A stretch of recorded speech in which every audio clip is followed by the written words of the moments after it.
Moi, j'ai donné la vie. Donc peut-être qu'il perdra son papa plus tôt que les autres, mais je lui ai donné la vie. Où est la maman? Alors, c'est incroyable, ces femmes, comme elles ont cette espèce de condescendance à croire que ce sont les seules qui sont capables d'élever un enfant. C'est-à-dire que les femmes, elles ont une prérogative où elles se sentent supérieures sur les hommes, c'est l'enfant. Et moi, je peux te garantir que mon gamin, il est aussi bien élevé, voire mieux, que la plupart des mamans, je te le dis. Ça t'énerve, ça? Bon, parce que c'est une prétention, c'est d'une prétention sans nom. Où est la maman? Non mais c'est bon, lâche la ferme à Marion, quoi. On se calme, redescend sur terre, hein.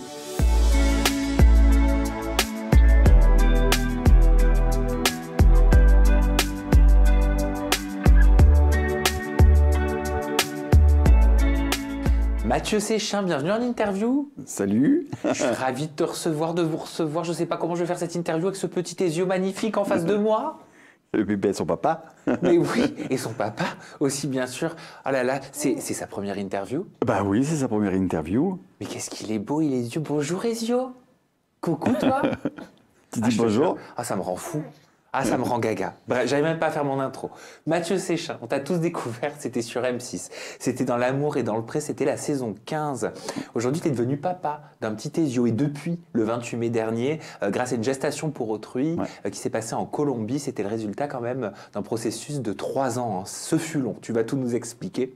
On va parler ensemble au cours de cette interview de ta nouvelle vie de papa. On va revenir sur l'accouchement, sur ta relation avec la mère porteuse, sur la vague d'amour que tu as reçue sur les réseaux sociaux, mais aussi sur la vague de haine dont tu as été la cible. Et j'aimerais dans un premier temps qu'on parle de cette petite pépite, de cet ouvrage qui est ton ouvrage, Mathieu Séchin, qui s'appelle « Mon combat pour devenir père, l'incroyable parcours GPA d'un papa solo ». Alors déjà, j'ai une magnifique dédicace. Mon Sam, hâte que l'on partage ensemble ce moment. 1000 baisers, Matt, et tu reviens vraiment de A à Z sur tout cet incroyable parcours. On part du chapitre 1 qui est devenir papa, une évidence, mais faire un bébé tout seul, mon rêve se concrétise enfin, 9 mois d'attente, la dernière ligne droite, et là je réalise que je suis papa. Chose particulière, alors moi je dis pas mère porteuse, hein, je dis porteuse de vie parce que une mère pour moi c'est la personne qui élève l'enfant, donc par respect pour les mères adoptives, je dis porteuse de vie. Et c'est la porteuse de vie qui signe l'épilogue. Ah, c'est la porteuse de vie qui signe l'épilogue de ton ouvrage. Quelle était justement l'intention, Mathieu Séchin, de cet ouvrage? Bah, en fait, je voulais... Il y a beaucoup de tabous, beaucoup de croyances autour de la... Oh là, il vient de péter. Eh ben, écoute, ça nous ferait une bonne odeur. Il est nature peinture, hein. Comme son père. Comme son père. En fait, c'est dédramatiser la GPA, montrer que la GPA d'il y a 40 ans, c'est pas celle qu'il y a aujourd'hui, et puis déconstruire les préjugés. Est-ce que ça a permis, ce livre, d'ouvrir l'esprit de certaines personnes qui t'écrivaient, qui étaient fermées, qui t'ont réécrit, qui voient la gestation pour autrui d'un autre œil aujourd'hui? Ouais, alors ce livre est sorti début du mois. Il est déjà en réassort de partout, donc en fait... c'est que c'est un succès. C'est un gros succès. Oui, beaucoup de gens m'écrivent. Alors, tu as 2 types de personnes qui m'écrivent. Tu as d'abord des homosexuels jeunes pour la plupart, qui l'ont lu et qui me disent bah, ça nous laisse une voie, ça nous trace une voie possible, autre que les États-Unis. Parce que les États-Unis, on est sur un coût de 200 000 €, alors qu'en Colombie, on est sur un coût moindre à 65 000 €. Donc ça reste potentiellement plus faisable que les États-Unis. Du coup, ça ouvre les champs. Et puis aussi, bizarrement, beaucoup de mamans m'ont écrit, mamans de jeunes homosexuels, puisque le principal rejet de parents lors du coming out, c'est le fait de ne pas être grand-parent. C'est la filiation qui s'arrête. Eh bien, elles m'ont écrit, elles m'ont dit bah, j'ai enfin l'espoir que mon fils, grâce à votre livre, puisse un jour devenir papa. Voilà, je trouve ça très beau. Tu commences ton livre, Mathieu, par... tu t'adresses à ton fils, Ezio. Tu lui dis, Ezio, mon cher fils, si tu lis ces mots, cela signifie que tu as assez grandi pour comprendre l'histoire extraordinaire de ta venue au monde. Moi, je voulais savoir si ce n'était pas quelque part un moyen de parler à l'homme qu'il sera. Oui, bien sûr. Bah, d'abord, tu le sais très bien, c'est pas avec un livre qu'on fait fortune. Oui. Donc je ne l'ai pas fait pour ça du tout. Je le sais. je l'ai pas fait pour ça du tout. Je l'ai fait pour ouvrir les esprits, c'est évident, mais en premier lieu pour mon fils.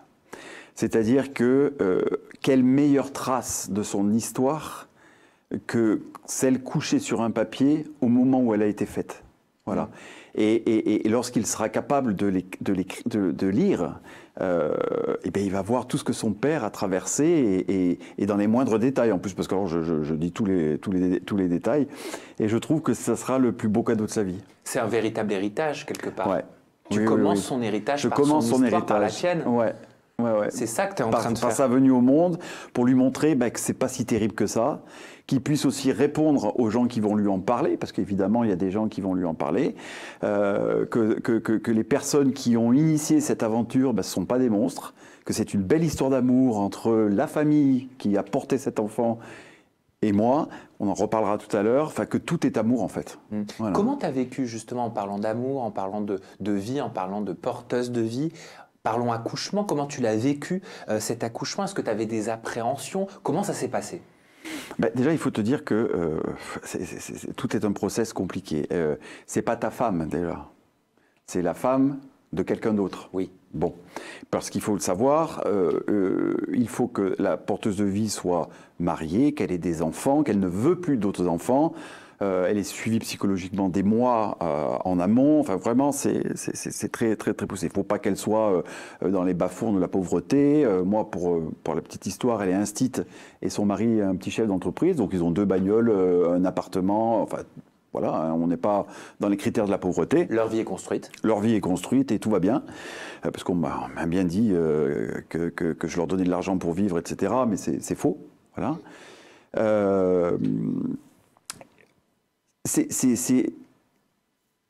Comment te dire? C'est vraiment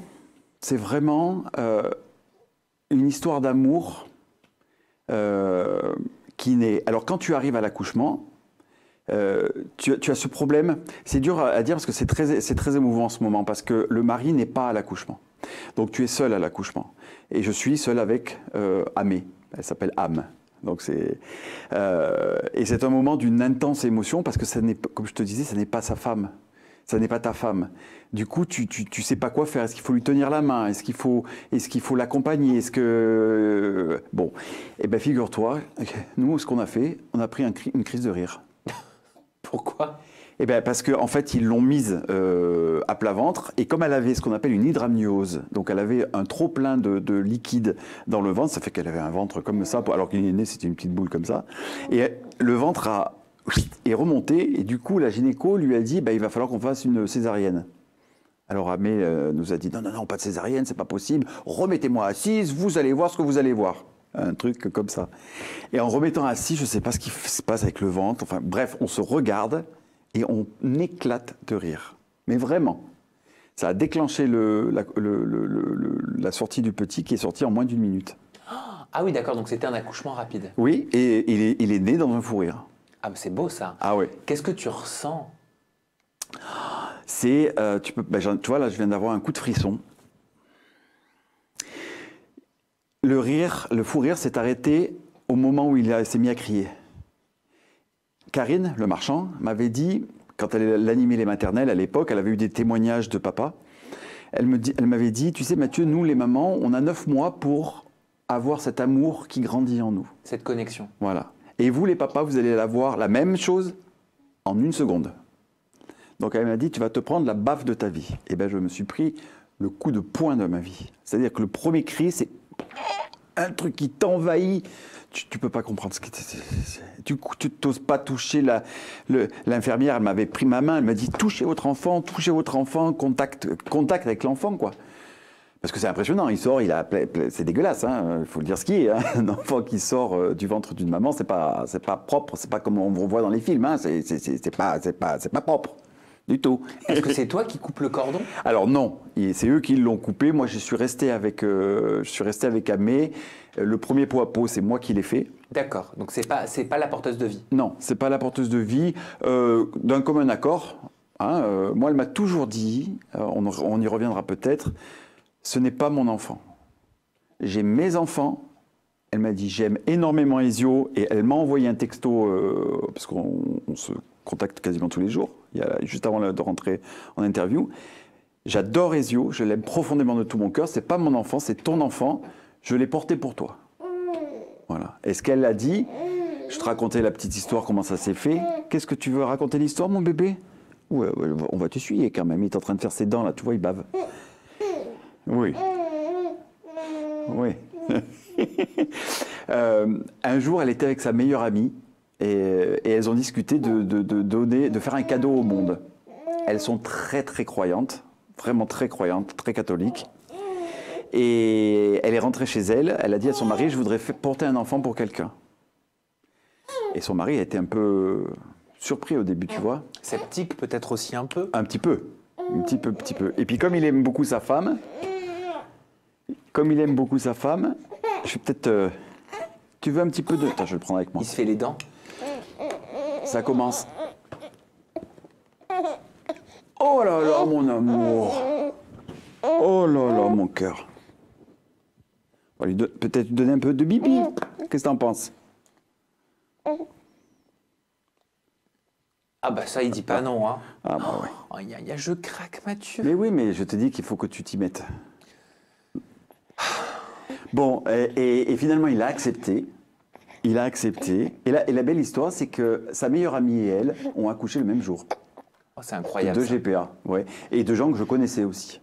Et est-ce que tu as parlé avec la porteuse de vie, avec Amé, si ton petit Ezio, il a envie de connaître ses racines? D'ailleurs, est-ce que tu emploies le mot racine, origine? Est-ce qu'elle est porteuse de vie? Est-ce que potentiellement il pourra la voir comme une maman? Je crois que il y a une histoire d'ovocytes. Hein. Oui, alors c'est les ovocytes d'une autre femme que je n'ai vu qu'en photo. Plus je savais de quelle famille elle était, ce qu'elle faisait dans la vie, les études, etc. Mais de toute façon, on est en lien. Tous les jours, on s'écrit quasiment. Allez, tous les 2 jours, on s'écrit. Elle m'envoie des photos des petits, parce qu'elle a 2 petits qui adorent Ezio. Et ils le prennent comme un cousin, le cousin de France. Ok. Donc tu penses qu'Ezio et toi, vous allez être en lien, en contact toute votre vie avec cette famille? Ah, c'est sûr. C'est sûr. Il se passe quelque chose quand même pendant 9 mois qui est juste extraordinaire. Elle m'a offert le plus beau cadeau de ma vie. Elle m'a offert, elle a pris les risques pour cet énorme cadeau qu'est ce petit. Et oh ben on a déjà prévu des vacances 3 semaines l'année prochaine en Colombie. Je vais louer une maison et on va tous se retrouver 3 semaines, toute sa famille et moi. Oui, donc ça veut dire que la question de si ton petit plus tard se pose des questions sur sa génétique, Ah, c'est un non-sujet en fait. C'est un non-sujet. C'est un non-sujet parce qu'on va aller en Colombie tous les ans pour qu'il garde ses racines colombiennes. Et puis, on restera en contact avec la famille qui l'a porté pendant 9 mois. Tu vois, tu disais tout à l'heure, au départ, j'avais pensé, et tu le dis aussi dans le livre, ouais. J'avais pensé aux États-Unis, mais les États-Unis, c'est pas du tout abordable, c'est des tarifs exorbitants, c'est 200 000 euros. La Colombie, ça se rapproche un peu de l'Ukraine, parce que tu avais songé à l'Ukraine, ouais, mais quand tu étais en couple avec Alexandre, il y a la guerre qui a commencé à éclater, tu t'es dit, on ne fera pas du tout en Ukraine. Mais tout ça, c'est raconté dans le livre, vous le découvrirez. Et donc, tu pars sur la Colombie, tu parlais de 64 000, 65 000 euros. Qu'est-ce que tu réponds à toutes les personnes, justement, qui vont aller t'attaquer sur ce sujet-là en te disant, en fait, tu t'achètes, c'est quoi? C'est une voiture, c'est une maison, c'est un bien mobilier, c'est pas éthique. Alors, je leur dis, bah, déjà, essayez de nous regarder vivre. Voilà. Moi, je parle d'amour. Et puis après, je vais être très concret. Aujourd'hui, un enfant qui naît sous FIV, entre les congés paternité, maternité, la FIV, l'accouchement, sans complications en France, c'est entre 40 et 45 000 euros. D'accord? Sauf que vous pensez que vous, c'est gratos. Pas du tout. Tu crois que les gynécologues qui sont actionnaires de maternité qui roulent en Mercedes 600, ils ne facturent pas la Sécu? Il y a aussi un business de l'enfant en France. Donc ça coûte aux contribuables. Mais bien sûr. Et la Sécu, c'est un petit pourcentage de contribuables, l'autre partie, les entreprises. Donc, c'est la France qui paye Il y a aussi un business de l'enfant en France. Concrètement, Mathieu Séchin, est-ce que tu penses qu'il devrait exister une aide financière de la sécurité sociale pour les hommes voulant avoir recours à la GPA ou les femmes? Alors, l'idéal, ça serait qu'elle soit acceptée en France et que ça rentre dans le cadre comme les PMA aujourd'hui pour les femmes. Je pourrais entendre que si on avait une aide pour le faire à l'extérieur, ça pose un problème. Néanmoins, j'avais proposé à une ministre à l'époque de nous autoriser au moins officiellement de pouvoir faire des crédits. Parce qu'aujourd'hui, on ne peut pas faire des crédits. Alors, on a un réseau comme des résistants, on a un réseau de banquiers qui nous aident, d'accord ? Mais ils le font, ils prennent des risques, ils le font sous couvert d'autres crédits. Enfin, c'est ça. Voilà, c'est en loose day, quoi. Oui. Si déjà on nous autorisait à financer, à pouvoir financer légalement, ça serait déjà un gros pas.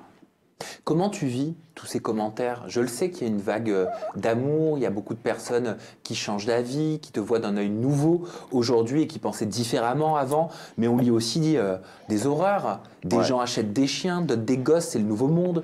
Vous l'avez commandé sur catalogue, votre enfant? Avez-vous pu choisir la couleur des yeux et des cheveux? Avez-vous pris l'assurance annulation ou décès avant les 2 ans? Pauvre enfant sans maman, comment peut-on être autant égoïste? Tu t'insurges, tu te mets en colère, tu es justement dans l'accompagnement, la compréhension face à ce type de commentaires. Alors, il y a 2 types de réactions. Il y a certaines personnes que tu ne feras pas changer d'avis parce qu'ils sont dans la haine totale, pas que de la GPA, hein, dans la haine de l'autre. Globalement, leur vie, c'est de la merde, on va le dire clairement. Ils s'embêtent, ils sont aigris, et tout ça. Ces gens-là, tu ne les changes pas. Moi, je veux faire un changement positif, c'est-à-dire je veux avoir un discours positif. Je veux aider les gens qui sont plus ou moins indécis. Il y a même des gens qui étaient contre et qui, avec mon expérience, se sont rendus compte qu'en fait, c'était que de l'amour. Tu vois ce que je veux dire? Et puis, ce qu'il faut bien qu'ils comprennent, quand je fais lire ces messages, par exemple, vous exploitez le ventre d'une femme, vous payez une femme. Quand je les fais lire à ma porteuse de vie, elle s'insurge. Eh oui. Elle dit, mais je ne suis quand même pas, je suis pas un utérus sans cervelle. J'ai décidé de mon propre chef de faire ça parce que j'ai... Et puis, quand on me dit tu achètes, je dis, mais c'est pas que j'achète, c'est que je me verrais pas ne pas lui donner quelque chose pour le cadeau qu'elle m'a fait. La question, c'est celle-là. C'est si je lui donnais rien, là, je serais un esclavagiste. Tu vois ce que je veux dire? Bien sûr, et encore, je trouve que je ne lui ai pas assez donné pour ce qu'elle m'a apporté, le geste qu'elle a fait. Quelle femme ferait pour... je vais dire les chiffres, elle reçoit 15 000 euros, ce qui équivaut en francs à 30 000 euros. Bon. 30 000 euros pour une instite et un papa, un chef de famille qui est chef d'entreprise, c'est pas non plus énorme.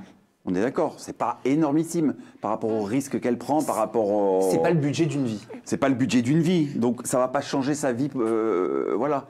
Donc elle le fait au-delà de l'argent. Tu vois ce que je veux dire? Oui. Et c'est la moindre des choses que je lui dédommage ce geste qu'elle m'a fait. Donc ça veut dire que les 45 000, 50 000 autres, ils reviennent à qui? Alors après, tu as tous les frais, tous les frais de procréation, la clinique, il y a une partie aussi à celle qui a donné son nouveau site, et puis tu as des parcours, le mien a une réussite au premier coup, mais tu as des parcours où il faut 2 fois, 3 fois, 4 fois, 5 fois, donc ça revient cher. Donc les parcours comme le mien qui ont réussi au premier coup compensent ceux qui ont moins bien réussi, voilà. Donc c'est vrai qu'il y a un business derrière, mais pas plus que les maternités en France et les maternités aux États-Unis et partout. Et puis alors il y en a sur les réseaux sociaux, surtout après une interview que tu avais accordée aux Parisiens, une interview écrite, qui se sont mis à t'attaquer sur ta maladie dont tu avais parlé, une maladie dégénérative. On peut lire, c'est pour moi très égoïste quand on est célibataire et qu'on a une maladie de prendre le risque de faire naître un enfant qui dans quelques années n'aura ni mère ni père en bonne santé ou même en vie. Est-ce que ça te touche? Est-ce que tu t'es posé la question de ce qui pourrait se passer? Je me suis posé bien sûr la question, qu'est-ce que tu fais Mathieu? Qu'est-ce que tu fais Mathieu? Etc. Et puis, quand les gens m'attaquent directement, moi j'ai perdu mon papa à 20 ans, j'ai été très malheureuse, la seule question que je leur pose, c'est est-ce que tu regrettes de vivre aujourd'hui? Et tous me répondent, ah ben non. Je dis, voilà. C'est-à-dire qu'il va peut-être perdre son papa plus tôt. Oh, ça y est, il a roté. Oui, un petit rôle là. Ouais. Il va peut-être perdre son papa un peu plus tôt. Je peux pas.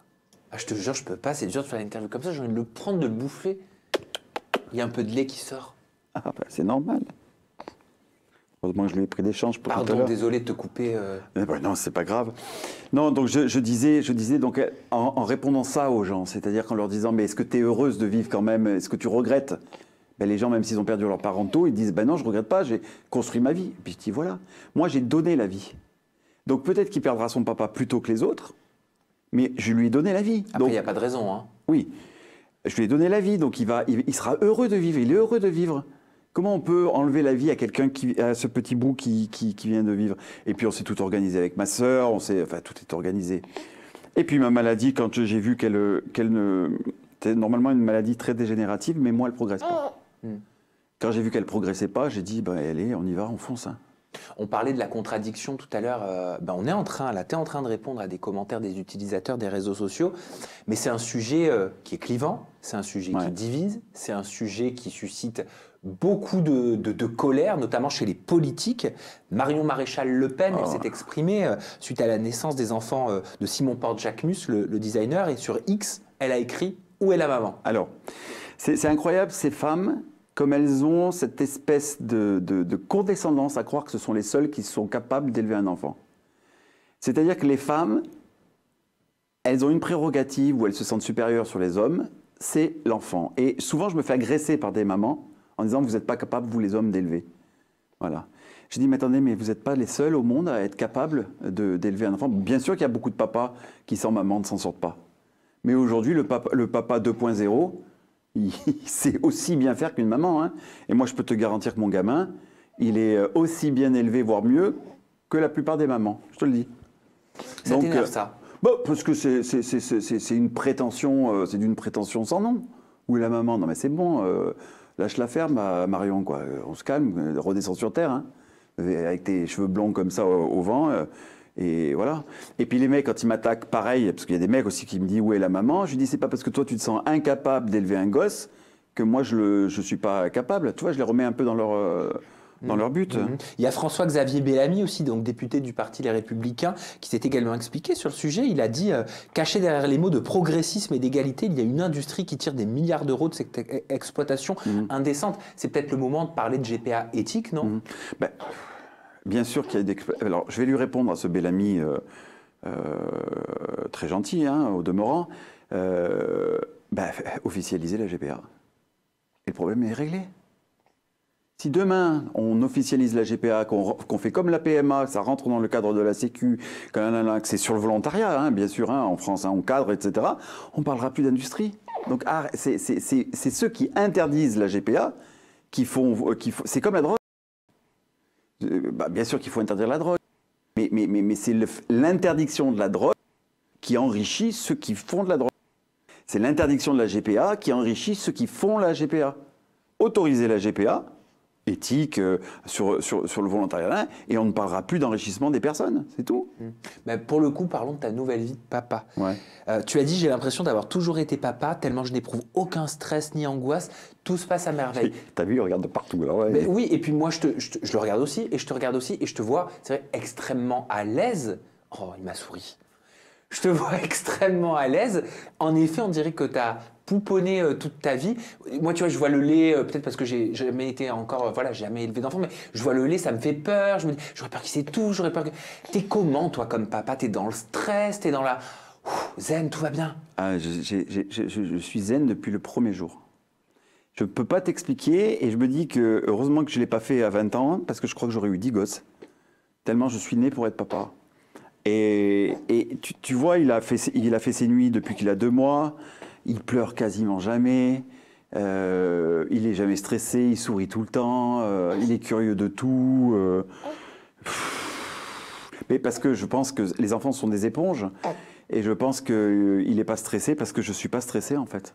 Mais il y a quand même des challenges que tu dois rencontrer, il y a des défis. Alors les 15 premiers jours, ça a été comme... Par contre, non, les 15 premiers jours... c'est chaud. Hein. En plus, j'étais à 11 000 km, tout seul. J'ai pas voulu d'aide de la clinique parce qu'ils proposent des nounous pendant quelques jours pour t'aider. Moi, j'ai voulu affronter tout seul pour... Pourquoi? Parce que j'avais envie d'être fier de moi et je regrette pas parce que ça m'a mis en confiance, en fait. De trouver les solutions seul, si tu veux. Je voulais écouter mon instinct, je voulais... tu vois? qu'est-ce que tu nous racontes là? Et là, ça a été très très dur parce qu'il se réveillait toutes les heures et je te jure, c'est très dur. J'ai été dans un état d'épuisement, je n'arrivais plus à... Et pour la petite anecdote, un jour, je m'arrête entre deux rendez-vous, entre le passeport et... Oui, parce qu'il y a en plus toutes les démarches administratives à faire, que c'est pas comme en France. Voilà. Je m'arrête à un fast-food de poulet pour demander du café. Elle me dit, on fait pas de café ici. Je me suis écroulé en larmes. Mais écroulé en larmes. J'ai craqué, complet. À des moments où tu te demandes si tu vas y arriver. Hein. Comment ça se passe d'ailleurs justement pour les papiers? Quels sont les types de papiers, les formalités à remplir en l'occurrence en Colombie et celles quand tu retournes en France? Ouais, tu es très très encadré là-bas. C'est-à-dire que tous les papiers colombiens, ils te les font. Il y a des avocats, il y a des machins, c'est très très très très bien. Tu as son passeport 2 jours pour l'avoir. Ici, on n'est pas sur les 2 jours, 2 jours pour l'avoir. D'ailleurs, il a souri sur sa petite photo de passeport, hein, mon cœur. Hein, mon cœur. Il bouge tout le temps. Il est hyper actif comme son père. Quand tu es papa biologique, ton fils est automatiquement français. Ok. Voilà. Donc il y a une démarche auprès du tribunal à faire, mais c'est automatique. Je veux dire, il n'y a aucun problème. Donc en fait, il n'y a aucun problème. Et tu avais confié qu'il y avait une probabilité pour que Karine Le Marchand t'accompagne en Colombie. Elle voulait, puis il y a eu des tournages, etc. Du coup, au retour, je suis allé passer quelques jours chez elle à Aix-en-Provence. Oui. Et donc, je suis allé fêter mon anniversaire chez elle. Et comme cadeau d'anniversaire, elle m'a dit, j'aurais pu t'acheter n'importe quoi, enfin plein de choses, mais je vais t'offrir 3 nuits. Donc elle a pris Ezio qui ne faisait pas encore ses nuits avec elle. Et j'ai pu faire mes 3 premières nuits. Donc il n'avait pas encore 2 mois. J'ai pu faire mes 3 premières nuits. Bon, elle les a pas faites. Elle était comme ça. Ça lui a rappelé des bons souvenirs. Oh, mais elle était contente de l'avoir fait. Moi, tu sais que c'est un beau c'est un cadeau, il n'y a rien de plus amical mais c'est magnifique comme plein cadeau. d'amour que ça. Ah oui, c'est un vrai cadeau. C'est pas un cadeau matériel, ouais. C'est un cadeau de... C'est pour ça qu'elle me disait, j'aurais pu tout acheter. Bah oui. Mais là, je t'offre ce dont tu as vraiment besoin. Du sommeil. Du sommeil. Du sommeil. Ouais. Et le fait que tu médiatises ton enfant, parce que c'est vrai que depuis le début, tu racontes tout. Tu montres tout, tu le dis, ton enfant, c'est quelque part, c'est ta star, c'est une star aussi. Est-ce que c'est parce que tu veux que votre histoire, son histoire, soit le symbole de l'histoire d'un papa solo qui a réalisé son rêve? Alors, il y a une phrase qu'on me dit souvent, et j'ai horreur de cette phrase, c'est « Pour vivre heureux, vivez caché ». Mon Dieu. Moi, en 2024, homosexuel, papa solo, je n'ai plus envie de me cacher. Ras-le-bol de me cacher. Tu t'es caché déjà toute ta vie.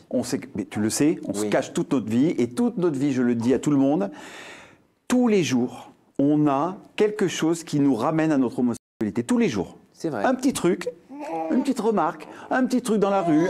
Tous les jours, quelque chose où quelqu'un nous ramène notre homosexualité dans la gueule. Alors oui, je sais pas ce que tu me racontes. J'espère qu'au micro ça passe. Hein. Ah, mon bébé. Tous les jours on nous ramène ça. Donc moi j'ai plus envie de vivre. Donc, et puis c'est en cachant les choses que les gens vont critiquer. Si tu assumes pleinement les choses, si tu montres la vie que tu as, qu'elle est simple, si tu montres cet enfant qui est toujours en train de sourire, eh ben, tu vois qu'il est heureux. Ah mon bébé, tu vois qu'il est épanoui, tu vois qu'il est... Eh ben voilà. Donc je ne veux pas qu'on se cache.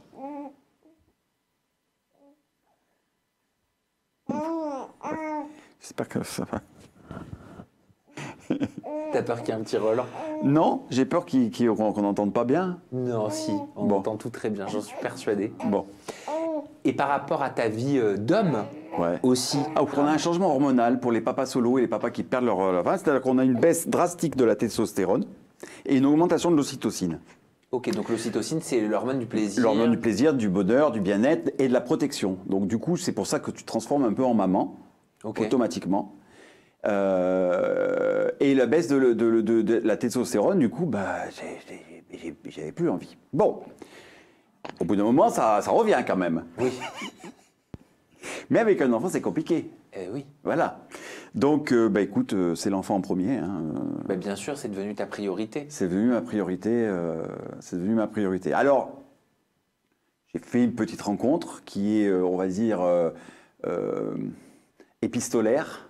Jefferson? Non, pas dit Marié au faire ça. premier regard? Non, pas dit Avec faire qui tu as ça. partagé la marche Ouais, en non, milieu non, non, rural? non, c'est un super ami, c'est un super copain. Non, non, un gentil garçon, cadre, bien dans sa vie. Je crois qu'il ne me connaît même pas. Bah, c'est très bien. Exactement. Donc ça fait 15 jours, quoi. Hein, tu vois, c'est récent. Et il ne sait pas. Il s'est pas quitté? Non, il n'a pas de réseaux sociaux, il n'a pas de machin, Ah, etc. c'est très bien ça. Je me régale. Ah bah oui. Donc toi, t'as rien dit, bien sûr. Ah non, je veux rien dire. T'as pas mis en avant ce que t'as fait, ce Ah que non, tu non, fais. non, non, non, non, justement, parce qu'il est nature avec moi et je trouve ça tellement bien. Et tu lui as dit que tu venais d'avoir un enfant? Ah oui, oui, il l'a vu. Ah, il l'a vu? Oui, oui, oui. Ah, vous vous êtes rencontrés? Oui, 2 fois. Donc, deux fois. Ouais. Ok. Et enfin, c'est pas commun, non on rencontre pas tous les jours un papa solo Non, mais bon, écoute. qui a fait appel à une porteuse de vie. Non, non, mais écoute, ça, il y a eu un bon flash. Ok. Ça faisait longtemps que ça m'était pas arrivé. D'accord. Donc t'es dans une rentrée, tout est nouveau. Tout. Toute ta vie n'est plus la même. Plus du tout la même. Et tu sais que je ne me rappelle plus de ma vie avant le 28 mai. Avant la naissance Ah ouais. d'Ezio. Alors déjà, l'intensité, aujourd'hui, faut vous dire, les gens qui n'ont pas d'enfants ou qui ne veulent pas d'enfants, mais s'il vous plaît, il faut avoir un enfant une fois dans sa vie, au moins. Ah non, il y en a qui veulent vraiment pas. Hein. Ouais. Il faut le respecter aussi. Ah oui, oui, oui, oui, mais putain, c'est... Mais tu dis ça parce que toi, tu es touché en plein cœur par ton envie de paternité et ta nouvelle paternité. Mais après, il y a des parents, il y a des gens, il y a des hommes, des femmes qui n'ont pas envie de devenir parents. Putain, c'est tellement fort, c'est tellement puissant, c'est tellement... Alors j'ai de la chance, hein, depuis, maintenant j'ai organisé mon travail à la maison, donc parce que j'ai pris la décision d'être père au foyer. D'accord. Donc il n'y aura pas de nounou, pas de crèche ou des crèches ponctuelles. Hein, Ah, il y a un petit peu de lait qui sort. Oh, mon amour. Ouais, elle est bien tachée, papa. Et donc, je vais m'en occuper H24. Et du coup, je bosse le matin quand je remets au lit à 7h jusqu'à 10h. Et je bosse le soir jusqu'à 1h du matin à peu près. Donc, je le mets au lit à 8h. Je bosse de 8h à 1h à peu près. Quand tu dis tu bosses sur quoi? Ah bah tous les projets que j'ai, hein. J'ai une application qui s'appelle Aimez-vous sur le rééquilibrage alimentaire. On va reprendre l'écriture de la pièce de théâtre, on en reparlera peut-être. Je m'en souvian de la pièce Voilà. de théâtre, bah, bien sûr. J'ai une gamme de terrines que je vends en ligne qui marche très très bien. Oui. À la sortie du livre, là, tous les week-ends sont pris par les dédicaces. Tu prends le petit? Ah oui, bien sûr. Et j'ai fait un tampon avec l'empreinte de ses pieds. Oh, c'est à la naissance. À la naissance, là-bas en Colombie, on prend tout de suite les empreintes des pieds. Et j'ai fait faire un tampon, donc les dédicaces seront avec le tampon de ses pieds. C'est incroyable ça. Ouais, ça sera trop mignon. Ça sera trop mignon. Et puis voilà, pourquoi plein de trucs. J'ai monté une boîte de formation. Enfin voilà. Oui, tu restes hyper actif. Ouais. Voilà. Et moi, j'ai le souvenir que c'était François Hollande. Donc l'ancien président de la République, qui garde le titre d'ailleurs, le président, qui devait faire la préface. Ouais. Alors comme il y a eu la dissolution de l'Assemblée, il n'a pas eu le temps. D'accord. Voilà. Donc, écoute, je trouve que c'est dommage, mais il était emballé pour le faire. Oui, je me souviens. Et moi, j'étais très content qu'il le soit, puisque c'est quand même celui qui a initié le mariage pour tous, et il devait faire la GPA après. Puis quand il a vu que le pays était à feu et à sang pour le mariage pour tous, il a arrêté la GPA. Mais c'est quelqu'un de très militant et de très fidèle dans ses idées. Voilà, donc... Mais pour le coup, il te suit sur Instagram. Oui, il me suit et il ne suit pas beaucoup de monde sur Instagram. Oui, j'ai vu ça. Mais il me suit, alors je suis content. Pourquoi il te suit, toi? Mais j'en sais rien. Je sais pas. Peut-être que je sais pas, je dois donner une image positive du combat. Je sais pas. En tout cas, je suis très honoré qu'il le fasse. T'as fait un Que sont-ils devenus pour l'amour est dans le pré? Ça refait appel à toi ou pas? Alors, on a un programme qui arrive fin septembre. Ils ont suivi la GPA. Oh, c'est génial. Ouais. Donc, c'est la 2e saison de La vie d'après. Ils ont tout suivi? Oui. Ils étaient en Colombie? Ils étaient en Colombie. Ah, mais je savais pas. Oui. Ah oui, je te l'ai pas dit, ouais. Mais non. Mais non, je te l'ai pas dit, ça va, j'ai oublié de te le dire. Oui, ils ont suivi du quart tiers jusqu'à la Colombie, ils étaient là au jour de l'accouchement et jusqu'au premier jour que j'étais avec lui. D'accord. Et ça passe, donc c'est la 2e saison de L'amour est dans le pré, La vie d'après. Voilà, parce que c'est en cours, L'amour est dans le pré. Voilà, et La vie d'après passe sur M6+, donc le M6+, et ça va être fin septembre, je crois. Ok, d'accord. Ouais, c'est important pour toi, j'ai l'impression de documenter ces étapes. C'est la première production qui suit un papa pour un programme quand même qui est vu par beaucoup de monde. Oui, par monsieur et Donc, madame tout le monde. Voilà, donc je trouve que c'est très très important. Et alors les gens ils te disent, ah, vous avez fait ça pour le pognon. Alors s'ils savaient combien on gagne quand on fait des tournages pour des émissions, enfin, c'est même pas un SMIC, hein. Bon, bref. Mais c'est ça qui est bien dans l'amour et dans le pré, c'est qu'on ne le fait pas pour le fric. On le fait parce qu'on est dans une belle famille. Et donc c'est 10 épisodes de 15 minutes et on est enfin au début moi puis après lui on est dans tous les épisodes. Ah oui, Ouais. d'accord. Et ben moi j'ai hâte de découvrir. Ah tout bah ça. ouais. Ça c'est pareil aussi, ça va être un oh là là mais dis donc, il y en a bien beaucoup. Ça va être un bon souvenir pour lui aussi, t'imagines, il va se voir plus tard Il est marrant sa petite bouille, tu sais, là, comme ça là. ouais. Bonjour, Donc Ezio. voilà, donc sur M6+ à la fin du mois. Et bien sur M6+, à la fin du mois, et toute l'histoire de ce petit Ezio et Ouais. l'histoire de son papa à retrouver dans Mon combat pour devenir père aux éditions Le Duc, l'incroyable parcours GPA d'un papa solo. C'est l'histoire de Mathieu Séchin, de L'amour est dans le pré. C'est l'histoire d'Ezio que vous découvrirez et tout est véritablement documenté. Ah ouais. On a tout, on sait pourquoi tu as voulu devenir un Ah papa oui. et un Et papa puis solo. les retours que j'ai là, c'est on rit, on pleure, les gens pleurent, rient. Bah, on passe d'une émotion à une autre, Ouais. mais comme quand on est en ta compagnie. Ah ouais, c'est Mathieu gentil. Séchin. C'est Mathieu, on te retrouve sur l'ensemble de tes réseaux sociaux. Oui. Je vous invite tous à suivre Mathieu Séchin. Ah oui, venez, c'est une belle aventure. Mathieu est très généreux sur ses réseaux sociaux et dans la vie de façon générale. Son compte Instagram, c'est mathieu.séchin. Son compte TikTok, c'est Mathieu Séchin. On va suivre tes aventures également sur M6+, Ouais. et celles à venir, que ce soit au théâtre, que ce soit dans tes projets de terrine, dans tes nouveaux ouvrages ou quoi que tu fasses. Merci Mathieu, merci Ezio Merci, on dit merci mon bébé. pour cette interview en toute intimité. C'est une première aussi pour moi. Ah bah et puis c'est la première pour toi, c'est la première interview, je te l'avais promis que ça serait toi. Et voilà. Et merci à vous, c'est peut-être aussi une première pour vous. On se retrouve très prochainement avec de nouvelles belles personnalités. D'ici là, prenez bien soin de vous et des gens que vous aimez et aimez-vous. Parce que c'est très important. L'amour des autres passe d'abord par l'amour de soi. Exactement. C'est vrai ou pas? Oui. Nous, on se retrouve bientôt. Bye bye.